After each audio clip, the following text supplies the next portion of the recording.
என்னை முன்னறிந்து முன் குறித்தவரே, என்னை இறுதி வரை தாங்கிக் கொள்பவரே.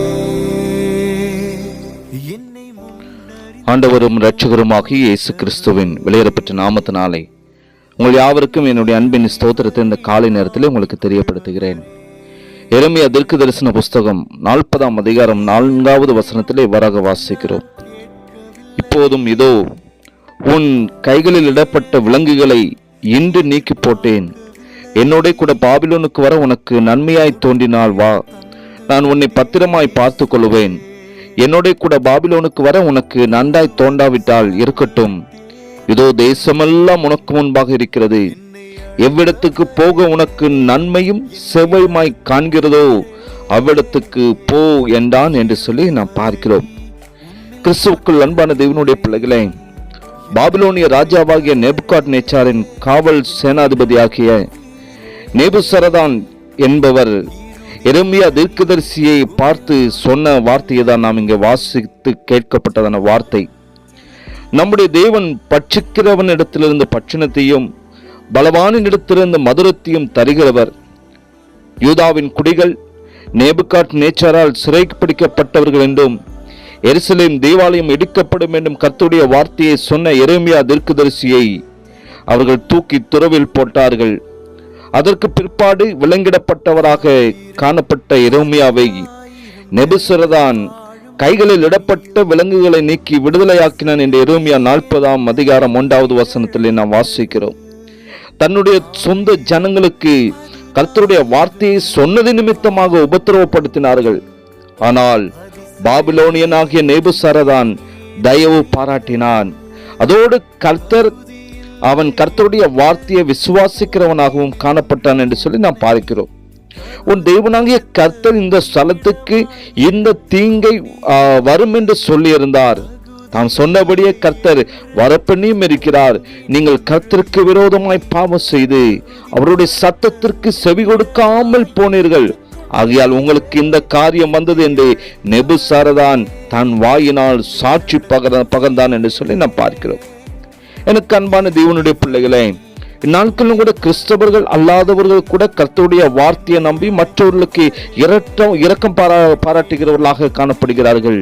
ஆனால் கர்த்தருடைய ஜனங்கள் வேதத்தின் மகத்துவங்களை அறிந்திருந்தும் வேதத்திற்கு புறம்பான காரியங்களை செய்து கர்த்தருடைய நாமத்திற்கு தூஷணத்தை கொண்டு வருகிறவர்களாக நாட்களில் கிறிஸ்தவர்கள் வாழ்ந்து கொண்டிருக்கிறார்கள்.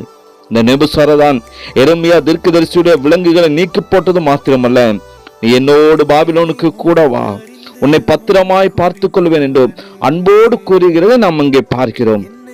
கல்லுக்குள்ளும் ஈரம் இருக்கும் என்பதை போல கல்தையனாகிய நேபுசரதான் என்பவனுக்குள்ளும் இரக்கம் காணப்பட்டது. ஒருவேளை என்னோட கூட பாபிலோனுக்கு வர உனக்கு நன்றாய் தோண்டாவிட்டால் இதோ தேசமெல்லாம் உனக்கு முன்பாக இருக்கிறது. எவ்விடத்துக்கு போக உனக்கு நன்மையும் செம்மையுமாய் காண்கிறதோ அவ்விடத்துக்கு போ என்ற சுதந்திரத்தை எரேமியா தீர்க்கதரிசிக்கு கொடுத்தான் என்று சொல்லி நாம் பார்க்கிறோம். கர்த்தருடைய பிள்ளைகளே, இன்று பல கதவுகள் உங்களுக்கு முன்பாக அடைக்கப்பட்டிருக்கலாம். எதிர்பார்த்தவர்களிடமிருந்து கூட இரக்கம் கிடைக்காமல் போயிருக்கலாம். ஆனால் நீங்கள் எதிர்பாராதவர்களிடம் இருந்து கர்த்தர் உங்களுக்கு உதவியை தர அவர் வல்லமுள்ள தேவனாய் காணப்படுகிறார். ஆகையால் நீங்கள் ஒரு நாளும் சோர்ந்து போகாதிருங்கள். எரேமியா தீர்க்கதரிசி பாபிலோனுக்கு போக விரும்பாததினால் அவர் விரும்புகிற இடத்திற்கு போவதற்குரிய வழி செலவையும் வெகுமதிகளும் கூட நேபுசரதான் கொடுத்து அனுப்பினார் என்று 40ஆம் அதிகாரம் 5வது வசனத்தில் நாம் வாசிக்கிறோம். தேசம் முழுவதும் பஞ்சமும் பட்டினியும் காணப்பட்டது. ஒன்றுமில்லாத ஏழைகளில் சிலரும் யூத தேசத்திலே காணப்பட்டார்கள். அந்த வேளையிலும் கூட கர்த்தருடைய ஊழியக்காரனுக்கு பணமும் வெகுமதியும் கூட கிடைத்தது. காகத்தை கொண்டும் விதவையை கொண்டும் கூட கர்த்தர் தன்னுடைய ஊழியக்காரர்களை போஷிக்கிறவராய் காணப்படுகிறார். நீங்கள் கர்த்தரை உண்மையாய் பின்பற்றும் போது உங்கள் வழிகளில் மாறுபாடுகள் இல்லாமல் இருக்கிறதான போதும் கர்த்தர் உங்களை நடத்துகிறவராய் காணப்படுகிறார். உத்தமனுக்கு கர்த்தர் உத்தமராகவும் புனிதனுக்கு அவர் புனிதராகவும் காணப்படுவார். அவர் உங்களுக்கு ஆதரவாக காணப்படுவார். உங்களுக்கு ஒரு குறைவும் இல்லாமல் ஒவ்வொரு நாட்களும் அவர் பாதுகாத்து வழி நடத்துவார்.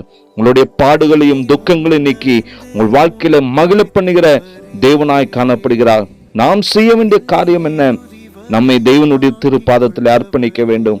மாத்திரமல்ல, கர்த்தருக்கென்று உண்மை உத்தமமாய் வாழும்போது நம்முடைய சகல விதமான காரியங்களும் அவர் நமக்கு வாய்க்க பண்ணுகிறவராய், நம்மை பாதுகாக்கிறவராய், சகல விதமான இக்கற்றில் நின்றும் விடுவித்து நமக்கு உதவி செய்கிற தகப்பனாக அந்த கர்த்தர் நம்மோடு கூட இருப்பார். உங்களுடைய கரத்தில் உங்களை அர்ப்பணியுங்கள்.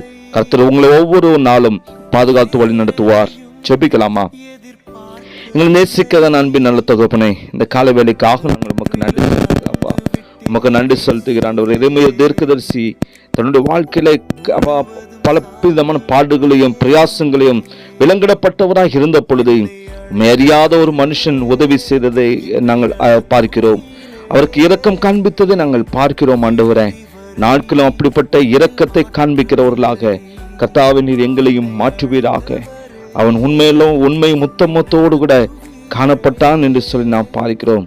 இந்த வார்த்தையை கேட்கிற ஒவ்வொருவரும் கர்த்தாவே உமக்கு என்று உண்மை உத்தவமாக உம்முடைய சுத்தம் செய்வதற்கு தகப்பனே ஒவ்வொருவருக்கும் போதுமான கிருபைகளை என் தேவனில் கொடுக்கும்படியா நாங்கள் செபிக்கிற ஆண்டவரே. அப்படி நாங்கள் செய்கிறதான பொழுது தேவன் ஒவ்வொரு நாட்களாப்பா நீர் எங்களை பாதுகாக்கிறீர், நீர் எங்களை தூக்கி சுமக்கிறீர், நீர் எங்களை பத்திரமாய் வழி நடத்துகிறீர் ஆண்டவரே.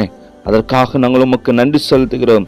உம்முடைய வருகை பரிந்த ஆண்டவரே, உமக்கு உண்மை ஒத்துவமாய் காணப்பட்டு உம்முடைய சித்தம் செய்வதற்கு எங்கள் அர்ப்பணிக்கிறோம்.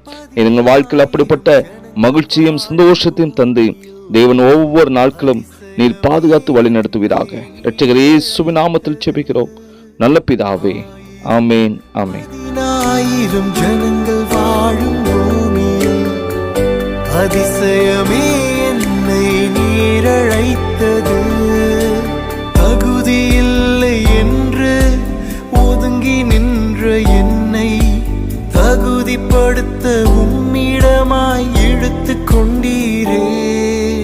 தகுதியில்லை என்று ஒதுங்கி நின்ற என்னை தகுதிப்படுத்த உம்மிடமாய் இழுத்து கொண்டீரே. என்னை அழைத்தவரே, என்னை நடத்து